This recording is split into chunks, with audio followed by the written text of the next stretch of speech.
जय श्री श्याम भक्तों, कैसे हैं आप सब भक्तों। आज है शुक्रवार और भादवे महीने में ये व्रत किया जाता है। आप किसी भी दिन कर सकते हैं इस व्रत को। भादवे के महीने में गाज माता का व्रत, यह व्रत बहुत ही ज़्यादा फलदायी होता है। यह व्रत भाद्र माह में किया जाता है।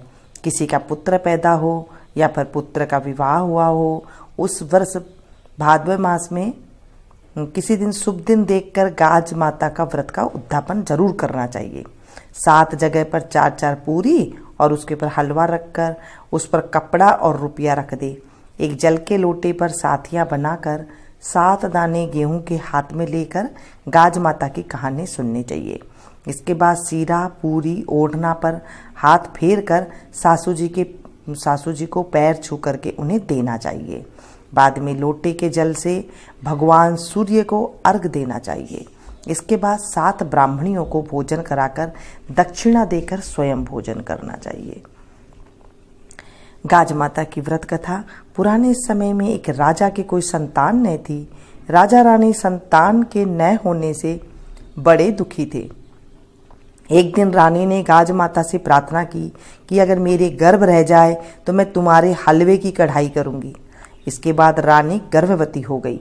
राजा के घर पुत्र पैदा हुआ, परंतु रानी गाज माता की कढ़ाई करना भूल गई। इस पर गाज माता क्रुद्ध हो गई। एक दिन रानी का बेटा पालने में सो रहा था। आंधी पालने सहित लड़के को उड़ा करके ले गई और भील भीलनी के घर पालने को रख दिया। जब भील भीलनी जंगल से घर आए तो उन्होंने अपने घर एक लड़के को पालने में सोता पाया। भील भीलनी के कोई संतान न थी। भगवान का प्रसाद समझकर भील दंपत्ति ने बहुत प्रसन्न हुए। एक धोबी राजा और भील दोनों के कपड़े धोता था।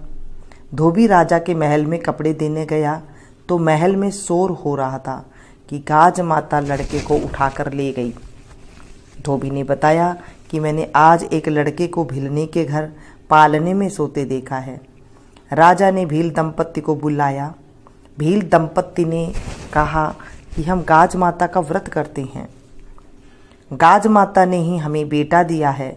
यह सुनकर रानी को अपनी भूल का एहसास हो गया। रानी गाज माता से प्रार्थना करने लगी कि मेरी भूल के कारण ऐसा हो गया है और पश्चाताप करने लगी। हे गाज माता, मेरी भूल को क्षमा कर दो। मैं आपकी कढ़ाई अवश्य करूंगी। मेरा लड़का ला दो। गाज माता ने प्रसन्न होकर उसके लड़के को ला दिया और भील दंपत्ति के घर भी संपन्न हो गया तथा एक पुत्र की प्राप्त हो गया। तब रानी ने गाज माता का श्रृंगार किया और उसकी शुद्धि घी के हलवे की कढ़ाई की। हे गाज माता, जैसे तुमने भील दंपत्ति को धन दौलत और पुत्र दिया तथा रानी को पुत्र वापस दिया, उसी तरह हे माता सबको धन और पुत्र देना और उन्हें संपन्न रखना, जो इस कहानी को कहवे, सुने, सुनावे और हुंकारा भरे। उनके घर में भी धन संपत्ति पुत्र रत्न देना। हे गाज माता, हम सबकी रक्षा करना। इसके बाद बिंदाई जी की कहानी कहते हैं। एक मेंढक था, एक मेंढकी थी। मेंढकी रोज बिंदाई जी की कहानी कहती थी। एक दिन मेंढक बोला, तू पराये पुरुष का नाम क्यों लेती है? अगर तू अब दोबारा लेगी तो मैं तेरा सिर फोड़ दूंगा। राजा की दासी आई तो उसमें मेंढक मेंढकी को पतीले में डालकर अंगीठी पर चढ़ा दिया।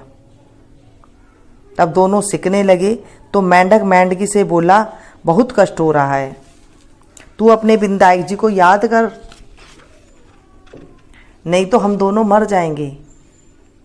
तब मेंढकी ने 7 बार बिंदायक जी बिंदायक जी बिंदायक जी बिंदायक जी बिंदायक जी बिंदायक जी बिंदायक जी कहा।